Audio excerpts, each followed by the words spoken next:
The night was heavy with rain, the kind that makes the whole city look blurry and sad.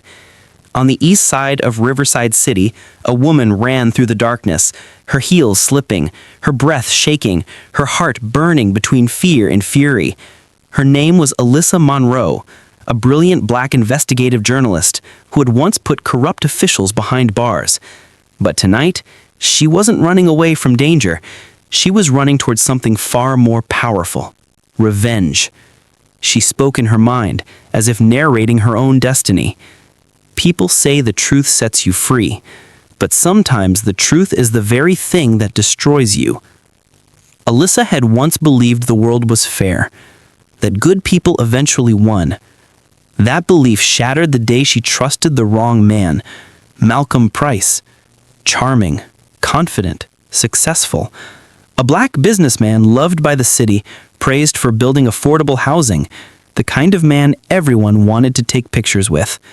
He had approached her with admiration, telling her he respected her courage and her voice. At first, she thought she had finally found someone who understood her passion and ambition. Their connection grew fast, too fast. Malcolm talked about big dreams, community, legacy. But behind that beautiful smile, Malcolm hid secrets that could ruin lives. One night, as Malcolm slept beside her, Alyssa noticed his phone buzzing nonstop. Messages, warnings, money transfers, blueprints, fake contracts, evidence of stolen public funds. He wasn't building homes for the community. He was stealing millions from it. Her breath froze in her chest. Carefully, she took screenshots, copied files, and saved everything. She didn't know that Malcolm had already planned for the exact moment she found out the truth.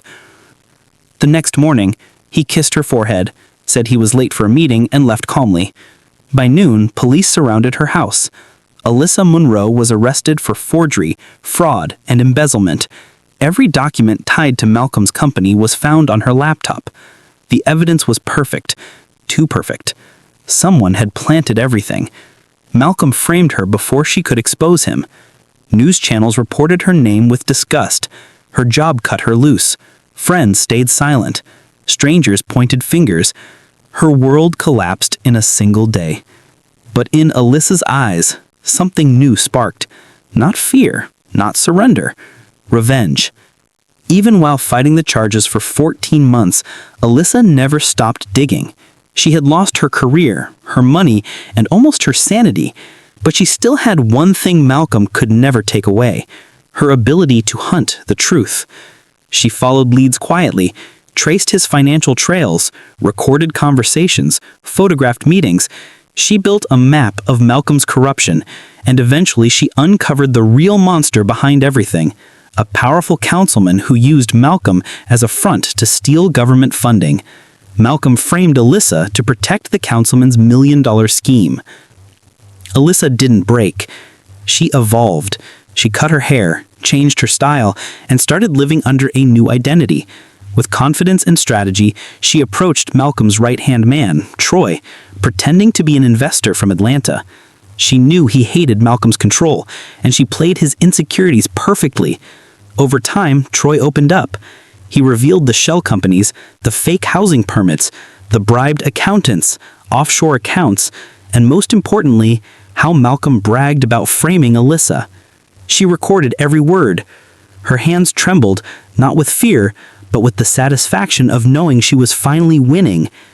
The moment Malcolm realized someone was tracking him, he panicked. He fired people, threatened others, destroyed records. One rainy night, Alyssa heard footsteps behind her as she walked to her car. She turned slowly and saw Malcolm standing there, rain sliding down his coat, eyes cold and sharp. "You should have walked away, Alyssa. I buried you once. Don't make me do it again."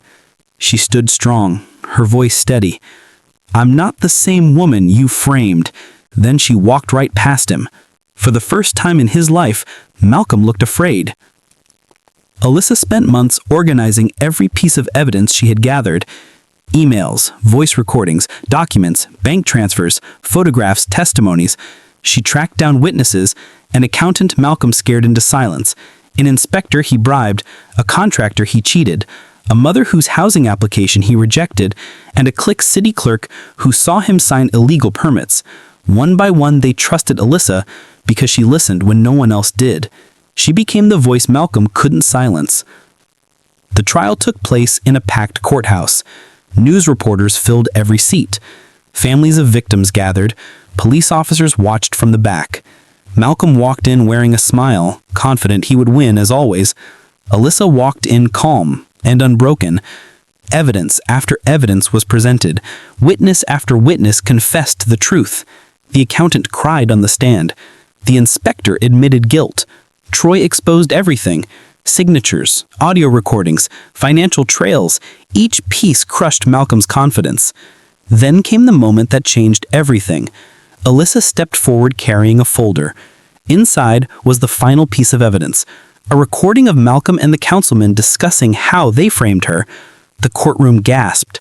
The judge paused, stunned. Malcolm's face collapsed as if the ground had disappeared beneath him. After years of fighting, Alyssa finally had justice. Malcolm was sentenced to 27 years in prison for fraud, laundering, conspiracy, and framing an innocent woman.